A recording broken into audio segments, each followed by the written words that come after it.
Hello everyone, this is day 3 for Best Spoken English, and in day 1 we completed subjects related things and to be formed, and in day 2 we have completed have and has related concept.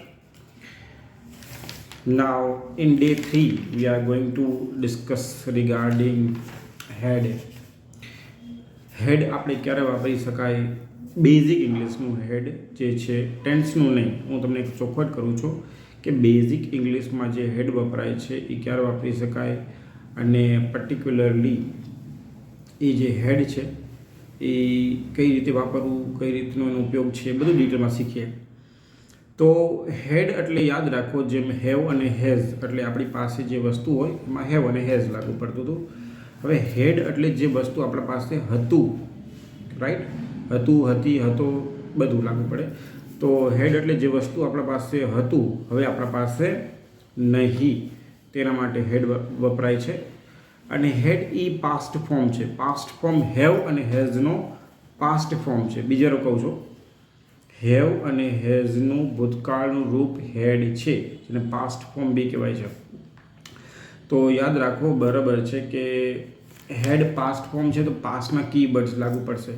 Keywords એટલે શું? તો keywords એટલે જે પાયાના શબ્દો કે જેના આધારે તમે સેન્ટેન્સ બનાવી બી શકો અને સેન્ટેન્સ ઓળખી બી શકો.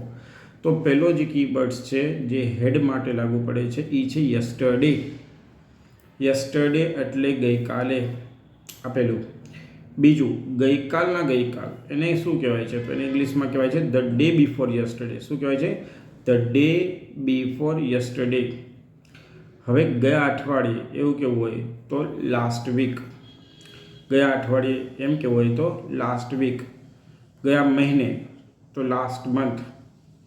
Last month. ગયા વર્ષે તો લાસ્ટ ઈયર. Last year. હવે એમ કેવું હોય કે 5 વર્ષ પહેલાં, તો યાદ રાખો 5 વર્ષ પહેલાં એમ કેવું હોય તો બિફોર 5 યર્સ એ બી લાગુ પડે છે.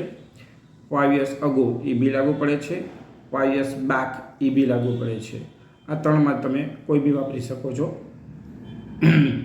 હું મેજોરિટી બિફોર 5 યર્સમાં હેબિચ્યુએટ છું, તો હું બિફોર 5 યર્સ વધારે વાપરું છું. ફરી એકવાર કહું છું, before 5 years, 5 years ago, 5 years back, આમાંથી કોઈ બી લગાડી શકો છો.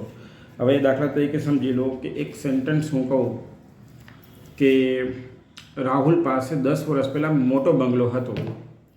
રાહુલ પાસે 10 વર્ષ પહેલાં મોટો બંગલો હતો. તો Rahul had a big bungalow before 10 years. Rahul had a big bungalow before 10 years. Rahul પાસે 10 વર્ષ પહેલાં મોટો બંગલો હતો. ઇન્ટ્રોગેટિવ કરવું હોય તો કે શું રાહુલ પાસે 10 વર્ષ પહેલાં મોટો બંગલો હતો? તો હેડ આગળ આવી જાય. Had Rahul a big bungalow before 10 years? Question mark. પ્રશ્નાર્થ લાગી જશે, ક્વેશ્ચન માર્ક. ઇન્ટ્રોગેટિવ એટલે પ્રશ્નાર્થ વાક્ય કરે છે. અને જે પેલું વાક્ય હતું એ પી એટલે પોઝિટિવ સેન્ટેન્સ હતું, જેને ગુજરાતી મીડિયમ સ્ટુડન્ટ્સ હકારાત્મક કહે છે. પેલું વાક્ય ફરી એકવાર કહું છું, Rahul had a big bungalow before 10 years.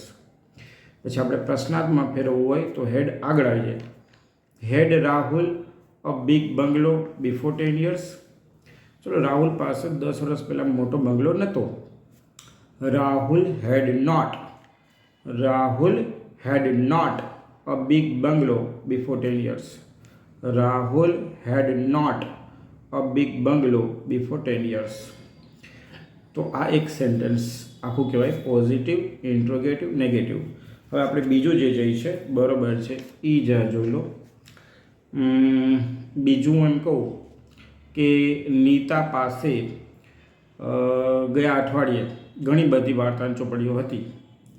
Nita પાસે ગયા અઠવાડિયે ઘણી બધી વાર્તાની ચોપડીઓ હતી. તો Nita had many story books last week. ગયા અઠવાડિયે એટલે લાસ્ટ વીક થઈ ગયું. ને મેની આવે છે તો યાદ રાખો, બુકની બદલે બુક્સ થઈ જશે. બુકની બદલે બુક્સ થઈ જશે, એ ખાસ યાદ રાખજો. ઓકે.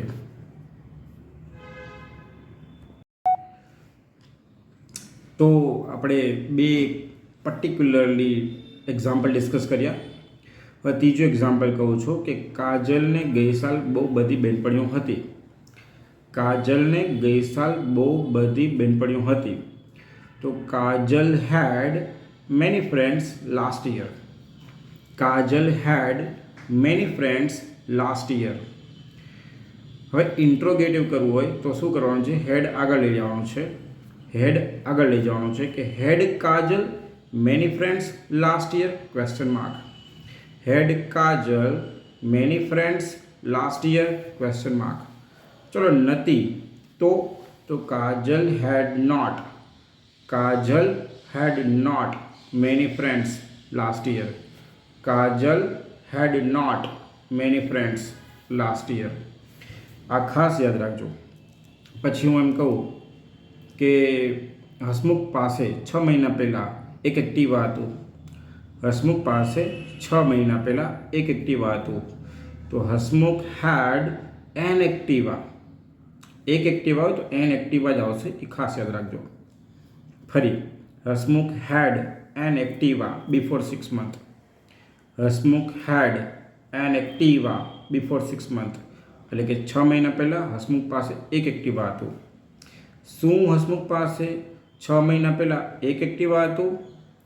તો ઇન્ટ્રોગેટિવ કરીએ તો હેડને આગળ લઈ જવાનું, પહેલો અક્ષર કેપિટલ, એ ભૂલાવવું જોઈએ નહીં. હેડ હસમુખ, હસમુખ નામ છે તો એમાં બી કેપિટલ. 3 જગ્યાએ કેપિટલ થાય. આમ 4 વસ્તુ જગ્યાએ યાદ રાખવું કે કેપિટલ થશે. સ્ટાર્ટિંગમાં પહેલો અક્ષર જ્યારે આપણે લખતા હોય, વચ્ચે કોઈ નામ આવે ત્યારે કેપિટલ, ફૂલ સ્ટોપ પછીનો અક્ષર બી કેપિટલ, અને આઈ ગમે ત્યાં લખો કેપિટલમાં જ આવશે. તો ઇન્ટ્રોગેટિવ બનાવે છે, પ્રશ્નાર્થ વાક્ય બનાવે છે કે શું હસમુખ પાસે 6 મહિના પહેલાં એક એક્ટિવા હતું? Had Hasmukh an Activa before 6 months question mark. ફરી વાર, had Hasmukh an Activa before 6 months question mark. તો આમાં એચ બી કેપિટલ, હસમુખ નામ છે એટલે એચ બી કેપિટલ, અને હેડમાં એચ બી કેપિટલ. હવે નેગેટિવ સેન્ટેન્સ, નકારાત્મક, હસમુખ પાસે 6 મહિના પહેલાં એક્ટિવા નહોતું. તો Hasmukh had not an Activa before 6 months. Hasmukh had not an Activa before 6 months. તો અહીંયા ડે 3 પૂરો થાય છે. અને અમને હજી એક વસ્તુ તમને કહી દઉં કે અમારા ક્લાસનું નામ છે ધ ઇંગ્લિશ એકેડમી, જે આણંદ વલ્લભ વિદ્યાનગરમાં છે. અમે ઓનલાઈન ઓફલાઈન બંને ક્લાસીસ ચલાવે છે. Morning 5 to till evening 11 PM, એટલે સવારથી સાંજ ક્લાસીસ ઓનલાઈન ઓફલાઈન બંને ચાલુ હોય છે. તમારો કન્વિનિયન્ટ ટાઈમ ઓનલાઈન અને ઓફલાઈનમાં ચૂઝ કરી શકો છો. પર્સનલ ક્લાસીસ બી અવેલેબલ છે જો આણંદ જિલ્લામાં હોય તો, અને ઓનલાઈનમાં હોય તો બી વાંધો નહીં. ઇન્સ્ટાગ્રામ, ફેસબુકની લિંક બી અમે નીચે બાયોમાં આપી દઈશું. તો પ્લીઝ જો તમને આ વિડીયો ગમ્યો હોય, અમારી મહેનત ગમી હોય તો લાઇક, કમેન્ટ અને સબસ્ક્રાઈબ કરવાનું ભૂલતા નહીં. Thank you very much.